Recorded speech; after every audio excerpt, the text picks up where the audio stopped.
So, have you ever read a book where you don't know how you can talk about it to a friend because it's a sequel and literally, like, the premise spoils the book?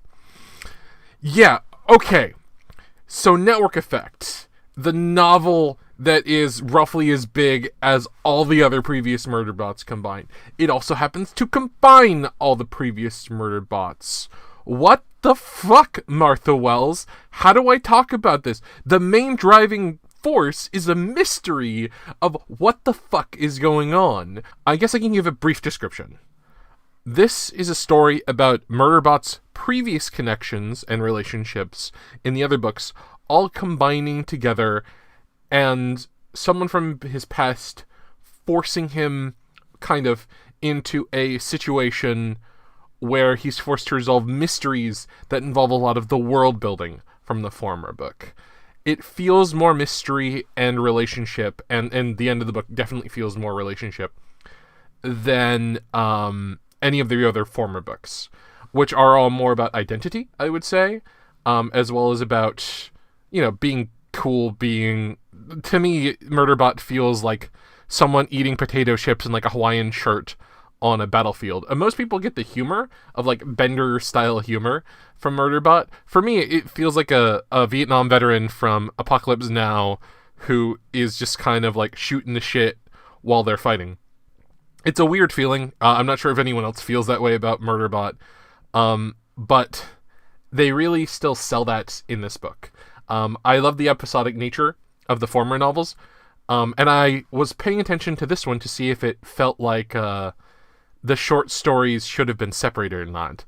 And this one does a lot of interesting structural stuff. For example, the author has always used I instead of, like, Murderbot says or whatever. So you're in the character's head.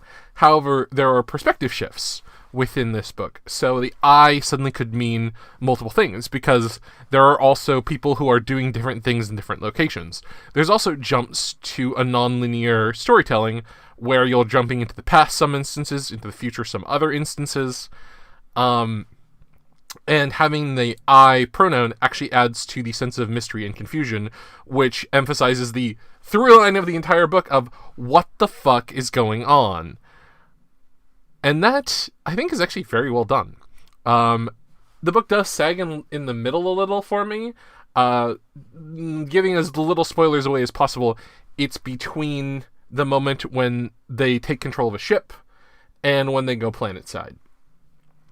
For some reason, for me, that one really didn't stick for a while, like even a chapter or two. But every other chapter is top form and experimental and a fun new way to interpret Murderbot, with a couple of the other characters' snide comments really being lovely. I felt intrigued by what was going on. I felt like all the action was extremely meaningful and really progressed the plot. I really noticed the improvement on descriptions this time. There's always been sort of a vague sense of the description because you're getting it from Murderbot's limited perspective, and a lot of times they just don't care. In this one, I got a sense of the environment to a better degree. I got a sense of the individual characters a little more. And I got a sense of each action that was taken to a better... I had a better mental movie of what was going on. And I appreciated that. Overall, I think I still prefer the first and the fourth Murderbot over this, but literally just because there was some drag in the middle. The highest heights of this book hit the same heights as the other ones. It's just there's too long of a lull for me. I would give this a 4 out of 5 stars. I still really love it. I still think it's very worth reading. And it still has the existential asshole robot who has a wonderful sense of humor and an addiction to soap operas, and takes them on a new plot that can only be constructed from all the previous books. And I love the continuing escapades of this robot. I said that I would read the Murderbot series by the end of this month. Unfortunately, I was unable to get the rest of the books in the series. It looks like most of them are just not available to me, or like I had mistaken assumptions about how easily I could obtain them. But I'll try and get them as soon as possible. Until then, I hope that you're happy with this Murderbot mystery and relationship connection, world building story. And wow, I hope you enjoy it, and I can't wait to see you on Monday. Bye, everyone. I don't want to be business, baby.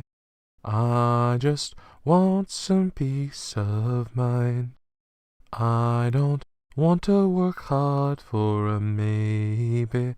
I just want some good company for this heart of mine. The silly heart of mine.